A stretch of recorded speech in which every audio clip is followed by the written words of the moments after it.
tunasema kwamba sisi ni wana sunna. Maana yake kujinasibisha kufuata sunna za nani?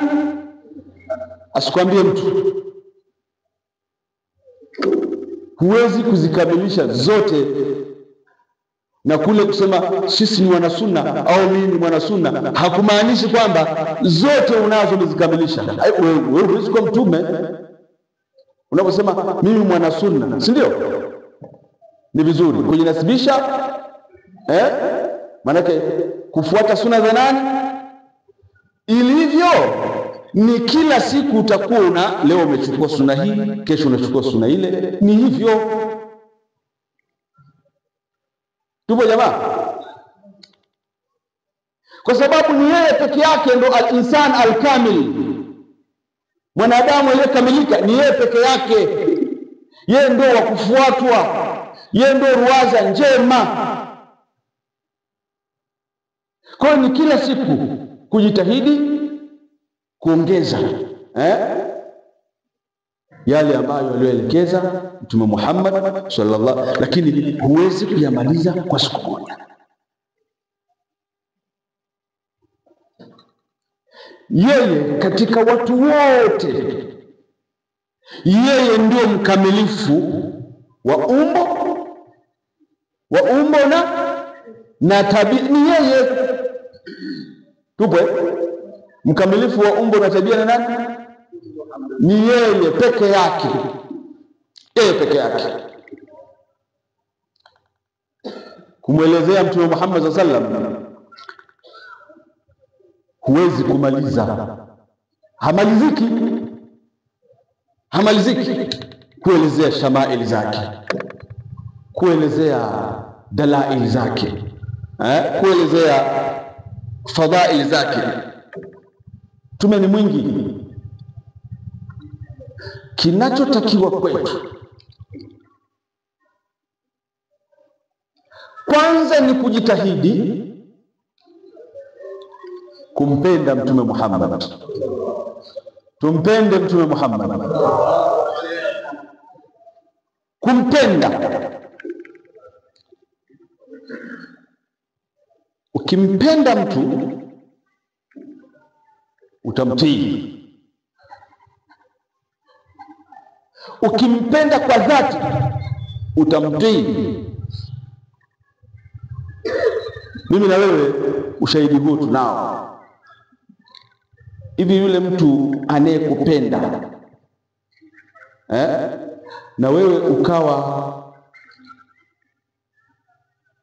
na asilimia za kutosha kwamba yule ananipenda, namna unavyomfanyia, unamfanyia ukiwa serious. Sallu ala nabiyikum.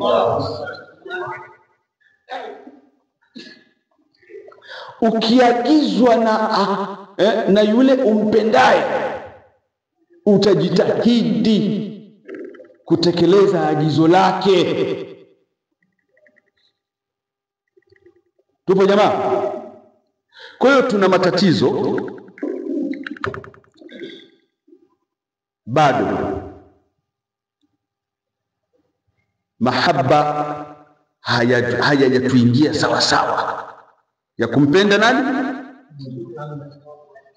bado. Kwa hiyo tujitahidi sana. Na huyu ndiye ambaye mahaba yake yanatakiwa yatangulizwe, ndio yawe ya mwanzo. Hawe mkamilifu mmoja wenu mpaka niwe mimi, anasema yeye mwenyewe Mtume sasa, mpaka niwe mimi, yani Mtume Muhammad ninapendeza zaidi, yani mahaba ya kunipenda mimi yawe ni zaidi kuliko mtu kuipenda nafsi yake, yani kuliko kujipenda mwenyewe. Wewe mwenyewe sawa, usitangulize kujipenda wewe, kwanza utangulize kumpenda nani? Ukitaka ukamilifu wa imani. Hata wewe kujipenda wewe, kubakie nyuma kwanza nani? Mtume Muhammad. Hata mzazi wako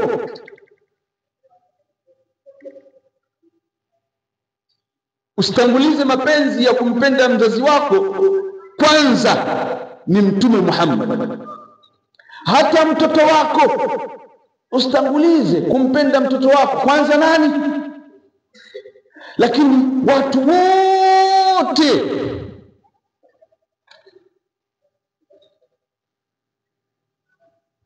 sallu ala nabiyikum. Na hapa tunatakiwa tuyapandikize mapenzi kwa watoto wetu wakiwa bado wadogo. Tupandikize mapenzi ya kumpenda Mtume Muhammad sallallahu alayhi wasallam wakiwa bado wadogo. Mapenzi haya yawe katika jumla ya malezi. Watoto si wanalelewa Watoto wanalelewa, si ndio? Katika malezi, sisi wazazi, akina baba na akina mama, tuwe na muda, tunautumia muda huo kupandikiza mapenzi kwa watoto wetu ya kumpenda nani? Mtume Muhammad sallallahu alaihi wa alihi wasallam. Ana ripoti Sayyiduna Ali karramallahu wajhahu wa radiyallahu ta'ala anhu, na huyu ameleleka nyumbani kwa Mtume Muhammad. Anatuambia qala Rasulullah sallallahu alaihi wasallam, Sayyiduna Ali amesema, mjumbe wa Mwenyezi Mungu, rehema na amani zimwendee, adibu auladakum, adibu auladakum, wafunzeni adabu watoto wenu. Adabu ya hapa ni at-tarbiya. Al-adab huna bimaana tarbiya. Wapatieni malezi watoto wenu. Ilipokuja auladakum ni watoto wa kiume na watoto wa kike, sawa sawa.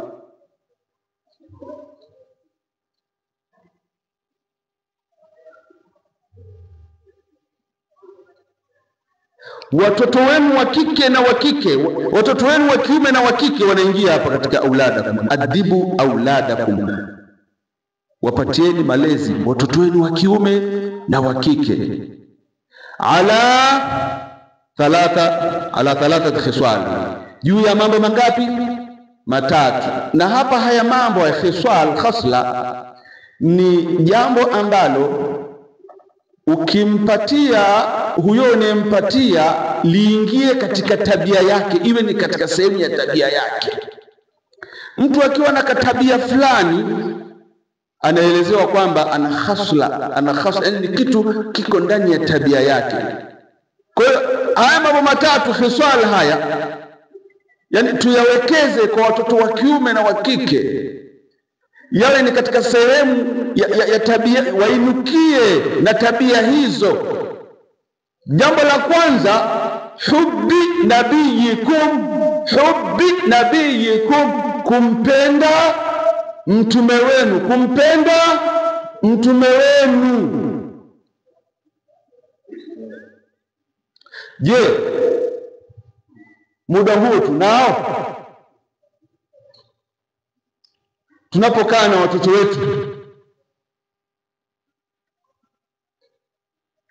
tunawauliza man sayyiduna Muhammad, ni nani bwana wetu Muhammad? Swali la kumwandaa, manake hawamjui, unawaandaa ili uwapatie majibu. Huwa Rasulullah, hivyo. Mtoto mdogo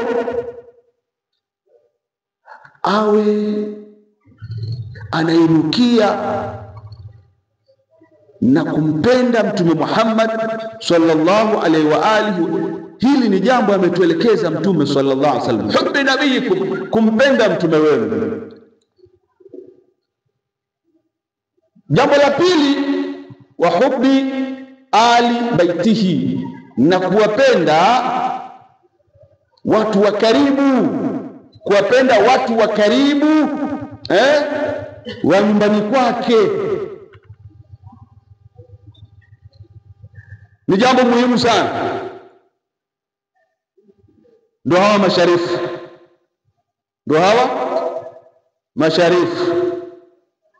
kwa watu waliopata malezi ya kisawasawa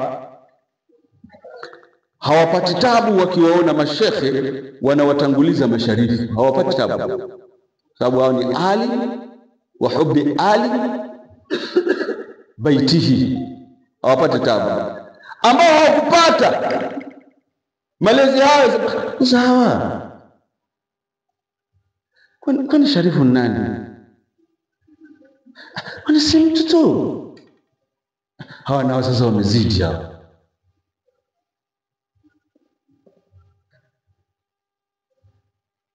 Unajua masharifu watu wa karibu wa nyumbani kwa Mtume Muhammad. Hivi tunajua kama kila siku tunawaombea. Kuna ile swala inaitwa salatu ibrahimia. Salatu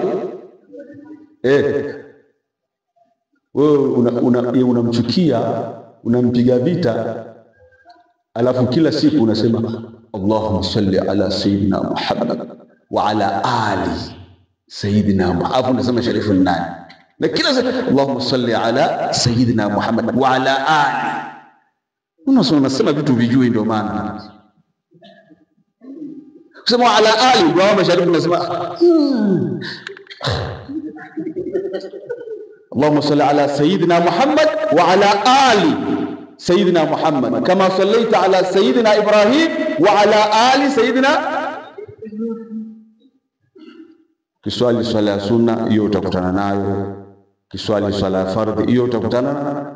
Ukileta salatu ibrahimia ili iwe ni ibrahimia lazima usalli ala sayyidina Muhammad wa ala ali sayyidina Muhammad. Hivyo ukaichukia familia yake mtume atakuelewa? Mtume atakuelewa? Kwa hiyo angalia, hawa tunawaombea kila siku, hawa masharifu kila siku. Wewe unaombewa Allahumma salli ala sayyidina Muhammad, ni wewe upo? Wala uko wewe upo?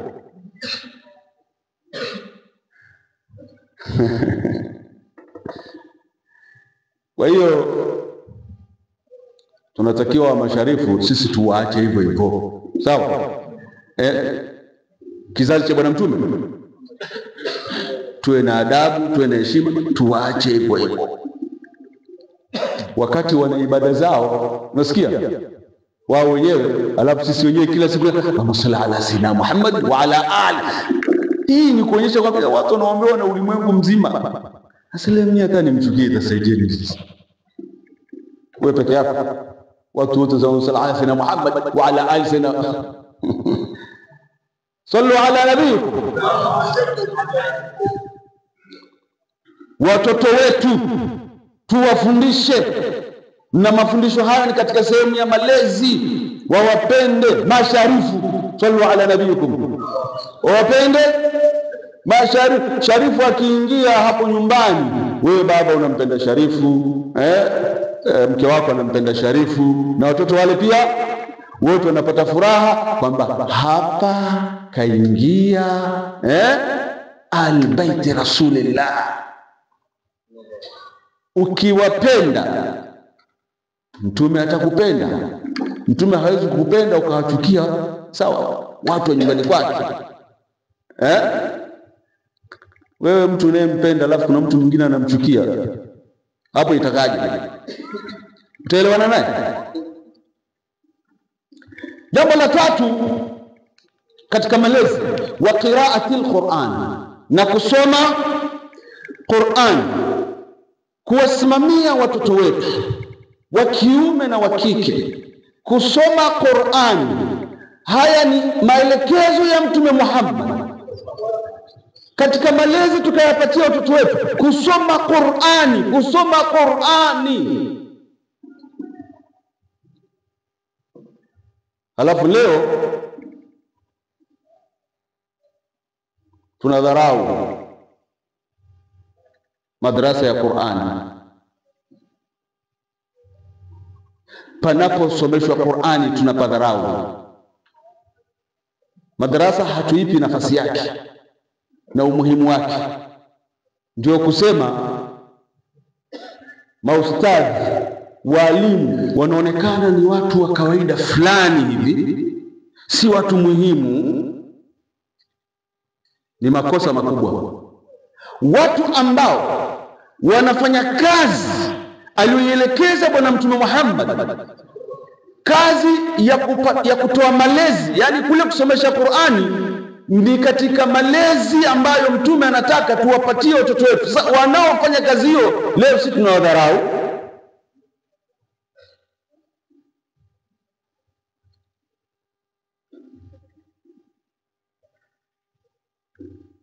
Halafu tunalalamika watoto hawana adabu, tunalalamika mmonyoko wa maadili. Chanzo na sababu ni sisi wazazi. Yote hayo yanapatikana madrasa. Huko madrasa ndiko kunakofundishwa kumpenda Mtume Muhammad. Huko madrasa ndiko kunakofundishwa watu wawajue watu wa nyumbani kwa Mtume Muhammad. Huko madrasa ndiko kunakosomeshwa Qur'ani, ambako sisi wazazi tumeelekezwa kwamba ni lazima watoto wetu katika jumla ya malezi kuwasomesha Qur'ani. Ndio maswahaba waliwasimamia watoto wao katika suala la kusoma Qur'ani. Watoto wa maswahaba walikuwa wakisoma Qur'ani kwa kusimamiwa na wazazi wao, kwa sababu ya kutekeleza agizo la Mtume Muhammad sallallahu alaihi wa alihi wasallam. Na Qur'ani, fa inna hamalatal Qur'an,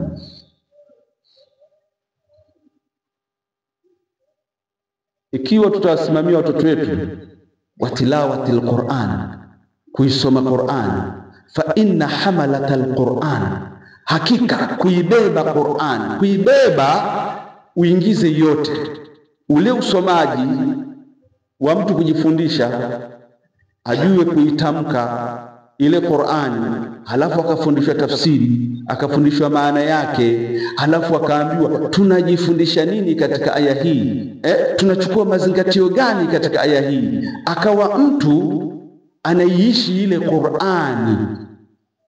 Qur'ani inavyoelekeza ndivyo anavyoelekea. Qur'ani inavyoongoza ndivyo anavyoishi. Hivyo kitendo hicho fi dhilli arshillah kinapelekea siku ya Kiyama watu wa aina hiyo watakuwa katika kivuli cha arshi ya Mwenyezi Mungu Subhanahu wa Ta'ala. Fadila za Qur'ani katika kivuli hicho chini ya arshi ya Mwenyezi Mungu Subhanahu wa Ta'ala siku ya Kiyama, maa anbiyaihi, mtu wa Qur'ani atakuwa pamoja na manabii wake Mtume Muhammad, ubora wa Qur'ani, lakini pia wa asfiyaihi, na wale wa karibu wake, watu ambao wako karibu na Mwenyezi Mungu Subhanahu wa Ta'ala, waliofikia daraja wamejikurubisha kwa Mwenyezi Mungu akawapenda. Hawa watakuwa katika kivuli cha arshi ya Mwenyezi Mungu. Na watoto wetu tukiwasomesha Qur'ani, wakaishi Qur'ani, siku ya Kiyama mahala pao ni hapo. Leo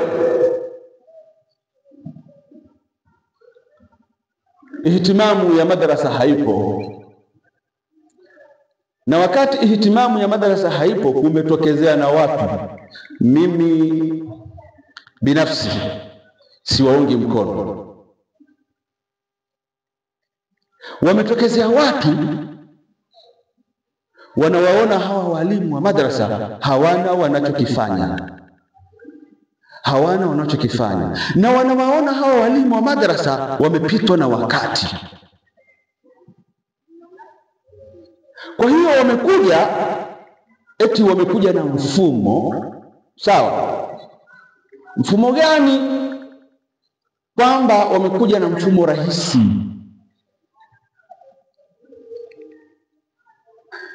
Urahisi wenyewe wameingiza na vitu sawa, udunia ndani yake. Wameingiza udunia ndani yake. Hata wamefikia mahala, kuna watu wamefika mbali zaidi, wanasema hivi vyuo hivi kwa mpango huu vitasababisha watu watakosa ajira, watakuwa hawana vigezo, hawastahili kuajiriwa. Hivi nyinyi wa leo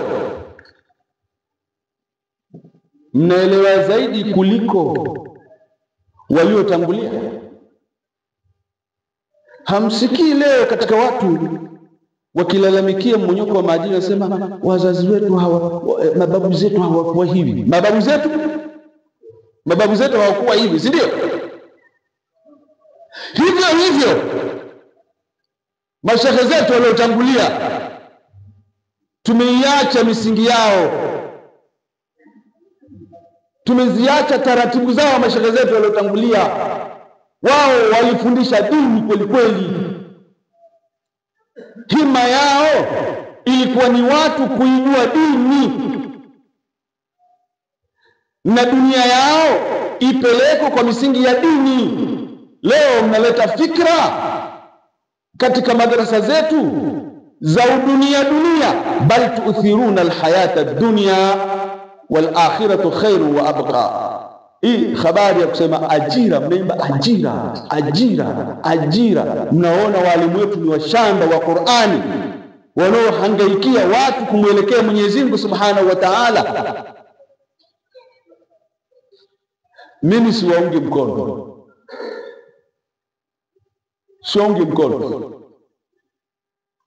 waje na maneno mengine, lakini sio kututishia vyuo vyenu vitafungwa, havina vigezo, takiwa si hivi upate shahada, si kitu gani. Dini hii na utaratibu wake. Dini, hebu kila watu wathamini kazi za watu wengine.